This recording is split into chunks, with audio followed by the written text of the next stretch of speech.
Aron lang silang tanan nga mga silingan nga makakaon gyud matag adlaw, anay man nagsilingan nga nagbayarihan o nagtampuhay alang sa lutuonon, samtang nagkadiya usab ang pamaagi nga gihimo sa uban samtang nga nagtuman sa enhanced community quarantine.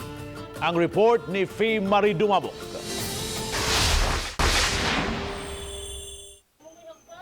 Kining planggana sa iksasagol alang sa sinabuang utan, ang gikabisihan nining inahan kaganiyang udto. Samtang iyang silingan ang nag-andam usab og alang sa ubang igsalagol. Kay gitugan nila nga sukad sa pagpatuman sa quarantine, nagkasabot silang 8 ka pamilyahan nga magtampo-tampo aron masiguro nga makakaon tanan nilang pamilya. Mo nagipangayo nga tos police station kay para ipakaon nga rin. Kinabangay mi. Pila ka balay ni ma'am? Kani murag kani kutob dito yung anak. Oh, bahin-bahin lang. Oh, tangag kamunggay.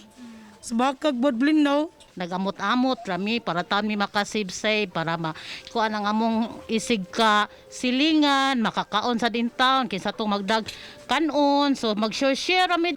Gitugan sa duha nga matagting kaon mo na gid niyang ilang buhaton. Samtang kining managsilingan usab nga wa nay trabaho sa ilang tukaran nagdula og dama. Gamit ang iglalabay unta nga whiteboard ug taklob sa mga soft drinks. Bitas kuan ma'am, paabot sa oras ma'am, palipas sa oras ba? At least nga nay kalingawan sad. At least nara sa tungod kay kay mamura kay boring sa kay kung nalan sa kapirmi sulod sad. Samtang sa panimay sa Baning Inrilin naabtan kining unom ka mga anak nga gihimong lingaw ang pagtan-aw sa mga movie sa telebisyon. Aron lang gyud dili manggawas subay sa 24 oras nga curfew. Matod nila, sila na usabang manghugas sa kinanan ug tabang sa ubang gibuhaton sa sud sa balay. Ano naman dire? Chuchuat. Milo. Manghugas plato. Tanaw TV. Tanaw TV. Paningkamutan sa ilang mga ginikanan nga mabanseng ilang mga anak sa pisikal, intelektual ug espirituhanong aspeto aron mabungahon usab ang home quarantine sa ilang mga anak.